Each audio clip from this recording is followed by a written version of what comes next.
propose de passer à l'amendement. Avis de monsieur le rapporteur sur l'amendement, ensuite on passe au vote. Sur le premier amendement, hein, sur l'amendement numéro 1. Sur le CL1, et puis ensuite, on commence par le CL1 et ensuite on fera le CL2.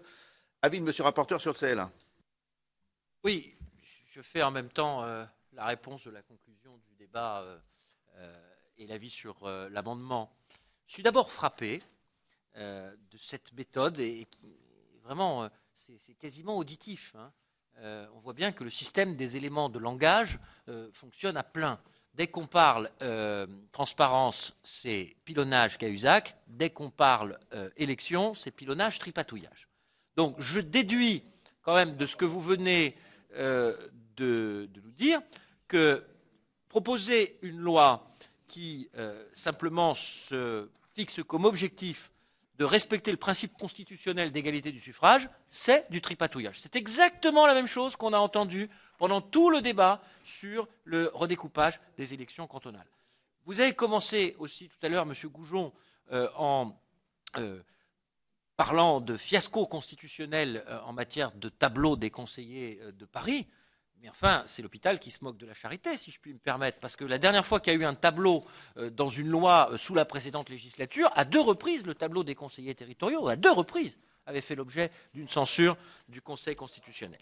J'en reviens maintenant. Je peux me permettre quand même d'avoir, je n'ai pas participé à la discussion générale, mais je peux me permettre, en réponse sur l'amendement, de donner ces 2 éléments du débat de discussion générale qui a eu lieu tout à l'heure, où j'ai quand même entendu un certain nombre de choses sur lesquelles je ne pouvais pas rester sans réponse. Alors maintenant, votre amendement n'est en réalité pas un amendement, et vous l'avez dit vous-même, c'est un véritable contre-projet, et parfaitement respectable dans ce contexte-là.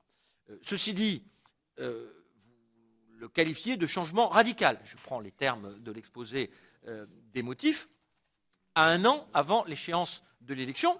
Moi, je l'appelle changement des règles du jeu, mais ça n'a rien de péjoratif, et ça n'est pas la tradition républicaine dans l'année qui précède une élection, de changer radicalement les règles du scrutin.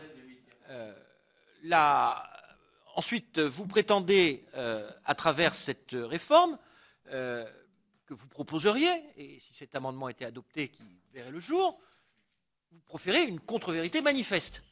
C'est celle qui consiste à dire les Parisiens choisissent directement leur maire. Comme dans tous les conseils municipaux, celui dont je suis élu, les citoyens élisent leur conseil municipal. Et c'est le conseil municipal ensuite qui élit le maire. Et juridiquement, il a parfaitement la possibilité, ce conseil municipal, et dans certains cas, c'est arrivé, de ne pas choisir forcément la tête de liste. Est-ce que vous allez me faire croire qu'aujourd'hui comme hier, et que demain, les Parisiennes et les Parisiens qui voteront pour l'élection municipale ne sauront pas, en mettant leur bulletin de vote, qu'ils vont avoir comme maire ou l'une, ou l'autre, ou un troisième, ou un quatrième, qui sont les têtes de liste extrêmement médiatisées. Je pense qu'il s'agit là d'un propos qui est un propos de circonstance, et en l'occurrence qui fait croire aux citoyens quelque chose qui ne correspond pas à la réalité. Vous avez dit aussi pique-pendre du scrutin, du mode de scrutin actuel, mais finalement votre proposition n'est pas cohérente, car si ce mode de scrutin était si mauvais pour la démocratie, mais votre amendement ou une autre proposition, puisqu'au départ vous partez d'une proposition de loi que vous avez déposée, aurait dû concerner également, au même titre, Lyon et Marseille. Et donc là, vous ne l'avez fait que pour Paris. C'est donc une proposition de circonstance.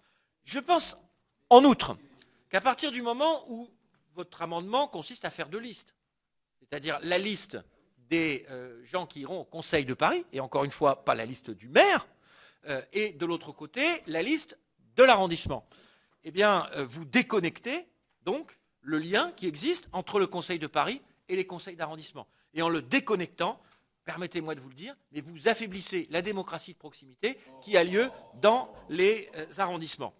Enfin, mais l'argument a déjà été employé, donc je serai extrêmement court dessus, mais il est vrai que si vous tenez absolument à ce système, j'ai du mal à comprendre que vous ayant déposé cette proposition de loi en 2007, elle n'ait pas fait l'objet d'une inscription à l'ordre du jour de l'Assemblée nationale, et nulle décision du Conseil constitutionnel n'était nécessaire pour que vous ayez la faculté, ou que le gouvernement précédent ait la faculté d'inscrire à l'ordre du jour cette proposition de loi si vous y teniez tant.